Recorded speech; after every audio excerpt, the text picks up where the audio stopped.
3 और 4, और क्वेश्चन लिख दिया कि find 5 rational number between 3 and 4। 3 और 4 के बीच में 5 रेशनल नंबर फाइंड करो। अब रेशनल नंबर का मीन्स अपॉन में कोई वैल्यू, ठीक है। अब दो नंबर है 3 और 4, 3 और 4, इनके बीच में जितने भी रेशनल नंबर फाइंड करने हैं तो उसका फॉर्मूला क्या होगा, जितने रेशनल नंबर हमें फाइंड करने हैं उसमें एक ऐड कर दिया। सबसे पहले तो 5 रेशनल नंबर फाइंड करने हैं तो 5 में एक ऐड कर दिया 6। 3 और 4 के बीच में रेशनल नंबर पता चला ना क्या होता है, ऐसे नंबर जिन्हें अपॉन में लिखा जाता है। अगर किन्हीं दो नंबर के बीच में हमें 5, 7, 10 जितने भी रेशनल नंबर फाइंड करने हैं तो उसकी ट्रिक ये है कि जितने हमें रेशनल नंबर फाइंड करने हैं उसमें एक ऐड कर दो। 5 फाइंड करने हैं, 5 फाइंड करने हैं तो उसमें एक ऐड किया 6। अब तुम्हें इस 6 को करना क्या है, दो नंबर कौन से थे, एक 3 और दूसरा 4। दो नंबर है 3 एंड 4, ऐड करने पे क्या आया हमारे पास 6। 6 का मैंने यहाँ पर भी मल्टीप्लाई कर दिया, 6 का मैंने इस तरह से मल्टीप्लाई कर दिया। अगर हमने 6 को 3 के साथ इस तरह से मल्टीप्लाई किया तो ये अगर 3 है तो 3 ही रहेगा, क्योंकि देखो 6 से 6 कैंसिल, सॉल्यूशन इसका 3 ही आएगा। लेकिन कैलकुलेशन करने के लिए 6 को मल्टीप्लाई 3 के साथ भी ऊपर नीचे कर दिया, 4 के साथ भी मल्टीप्लाई किया। सॉल्यूशन क्या आया, 3 6 या 18/6। यहाँ पर सॉल्यूशन क्या आया, 24/6। रेशनल नंबर किनके बीच में फाइंड करने थे, 3 और 4 के बीच में। ये 3 है, ये 4 है। अब 3 और 4 की जगह मैंने क्या लिख दिया, 18/6, 24/6, यानी हमें 18/6 और 24/6 के बीच में 5 रेशनल नंबर फाइंड करने हैं। अब 18/6 अगर हम सिंपल काउंटिंग लिखें तो इसके नेक्स्ट नंबर क्या आएगा, 19/6। इसका नेक्स्ट नंबर क्या आएगा, 20/6, 21/6, 22/6, 23/6। कितने नंबर आ रहे हैं, 1 2 3 4 5। हमें 5 ही रेशनल नंबर फाइंड करने थे। समझ में आया। अगर हमें यहाँ पर 7 फाइंड करने हैं, 7 रेशनल नंबर फाइंड करने हैं तो 7 + 1 8 हो जाएगा। बीच के जो नंबर आएंगे वो 8 संख्या आ जाएंगी, 8 नंबर आ जाएंगे। समझ में आया। अगर किन्हीं दो नंबर के बीच में रेशनल नंबर फाइंड करने हैं तो जितने रेशनल नंबर फाइंड करने हैं उसमें एक ऐड कर दो। उस नंबर को जो हमने ऐड किया, जो नंबर आया, उस नंबर को जिन दोनों के बीच में रेशनल नंबर फाइंड करने हैं उसके साथ ऊपर नीचे मल्टीप्लाई कर दिया। यहाँ पर आया 18/6, यहाँ पर आया 24/6। इट मीन्स ये 3 है, ये 4 है। 3 और 4 के बीच में नंबर फाइंड करने हैं तो मैंने इधर 3 लिख लिया, इधर 4 लिख लिया। कितने नंबर फाइंड करने हैं, अब सिंपल काउंटिंग स्टार्ट कर दो। 18/6, 19/6, 20/6, 21/6, 22/6, 23/6। आगे समझे, कर सकते हो ऐसा साफ करने से।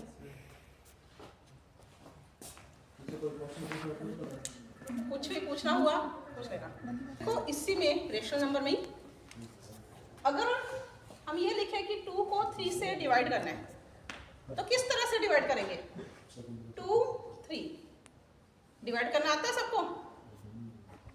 2 को 3 से डिवाइड करना है तो किस तरह से डिवाइड करेंगे, क्या सॉल्यूशन आएगा इसका, क्या आंसर आएगा, 0.6 आंसर नहीं है, 0.6। 3 6 या 18, रिमाइंडर बचा 2। जब तक रिमाइंडर 0 ना आ जाए डिवाइडेशन कंप्लीट नहीं होता, तो इसका आंसर 0.6 नहीं होगा। फिर से किया, यहाँ 0 लगाई, 3 6 या 18, अगेन रिमाइंडर 2। फिर से किया 3 6 या 18, हमें यहाँ पे दिख रहा है कि बार बार सेम आंसर आ रहा है। तो 2/3 का आंसर 0.6 नहीं लिखा जाता, जो वैल्यू रिपीट हो उसके ऊपर इस तरह से बार का साइन लगाया जाता है। इसका मीन्स है कि 6 बार बार रिपीट हो रहा है, तो 2/3 का सॉल्यूशन क्या होगा, 0.6 ऊपर बार का साइन। अब अगर मैं उल्टा क्वेश्चन करूं कि मान लो हमारे पास 0.24 है या 23 है, जो भी नंबर है, इसके ऊपर बार का साइन लगा दिया। जैसे मैंने 6 के ऊपर बार का साइन लगाया, अब ये आंसर तुम्हें पता है कि 6 के ऊपर इस तरह से लगा दिया तो इसका आंसर 2/3 आएगा, क्योंकि हमने 2/3 को सॉल्व किया। लेकिन अगर मैं कहूँ 0.24, इसके ऊपर लाइन लगा दी, इसको हमें इस टाइप से रेशनल नंबर में डिवाइड करना है, तो इसका रेशनल नंबर क्या होगा? इसे P/Q की फॉर्म में लिखना है, तो किस तरह से लिखोगे, क्या आंसर आएगा इसका, बता सकते हो? डिवाइड करके तो हमें पता चल जाएगी कि वैल्यू रिपीट हो रही है, कौन सी रिपीट हो रही है, हम उसके ऊपर बार का साइन लगा देंगे। लेकिन अगर हमारे पास रिपीटेशन है और उसे हमें P/Q की फॉर्म में लिखना है, तो किस तरह से लिखेंगे, किस तरह से लिखेंगे? 9th 7th 8th का टॉपिक है ये, सबको आता होगा। अगर किसी भी नंबर के ऊपर बार का साइन आ गया, हमें उसे रेशनल नंबर की फॉर्म में यानी P/Q की फॉर्म में चेंज करना है। तो किस तरह से करेंगे? जो भी नंबर हमें गिवन है उस नंबर को हम x मान लेंगे, x y z a to alphabetically कोई भी वैल्यू मान लिया उस नंबर को x किसके इक्वल है? 0.24 के ऊपर इस तरह से बात कि जिस वैल्यू के ऊपर बार लगाया है वो रिपीट हो रहा है। इट मीन्स x की वैल्यू क्या है? 0.24, फिर से 24 एंड सो ऑन, यानी ये बार बार रिपीट होता रहेगा। ओके अब चेक करोगे कितने अक्षर के ऊपर, कितनी डिजिट के ऊपर बार का साइन है। 2 डिजिट के ऊपर है तो इस x के साथ 100 लिख दोगे। अगर ये बार का साइन 1 डिजिट के ऊपर हो तो 10 लिखोगे, 3 के ऊपर है तो 1000 लिखोगे, समझ गए? 2 डिजिट के ऊपर है 100 लिख दिया x के साथ।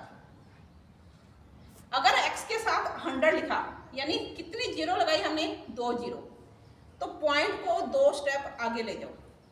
इसका मीन्स होता है इसे 100 से मल्टीप्लाई करना है, लेकिन मल्टीप्लाई की जगह सिंपल सा तरीका है, पॉइंट को 2 स्टेप आगे ले जाओ।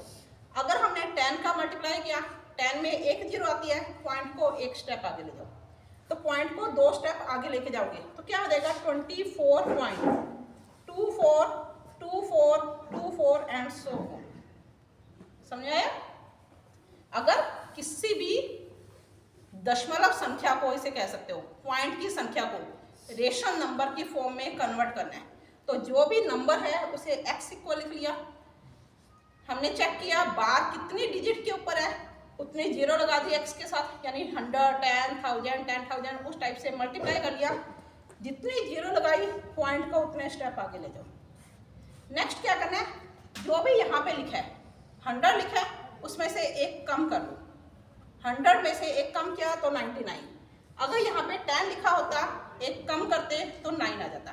जो भी यहाँ पे लिखा है उसमें से एक कम कर लो तो क्या आया? 99x is equal to. Okay, next तुम्हें क्या करना है? 100x के इक्वल में क्या लिखा था हमने? 24.2424 एंड सो। इसमें से माइनस करनी है जो x की वैल्यू होगी। x की वैल्यू क्या है? 0.24। माइनस किस तरह से करते हैं? पॉइंट के नीचे पॉइंट लगाओगे, 2424 एंड सो।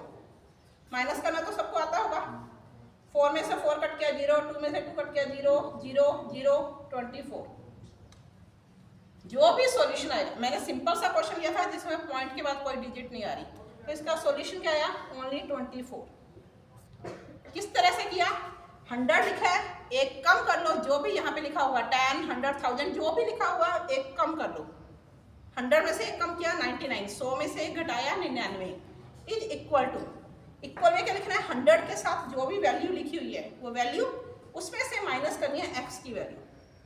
माइनस करने का किस तरह से करते हैं माइनस? पॉइंट्स में आर्ट्स वाले के लिए पॉइंट लिखा है, पॉइंट के नीचे पॉइंट लगता है, जो भी वैल्यू x की वो वैल्यू लिखी 2424। माइनस किया, सॉल्यूशन आया 24। 99x इज इक्वल टू 24, तो x की वैल्यू क्या होगी? 24/99। यहाँ पर 99 मल्टीप्लाई में है। मैथमेटिक्स में क्या होता है? प्लस की वैल्यू अगर इक्वल के लेफ्ट और राइट दो साइड होती है, तीसरी कभी साइड में होती, जब भी कैलकुलेशन करो 2 साइड होती है।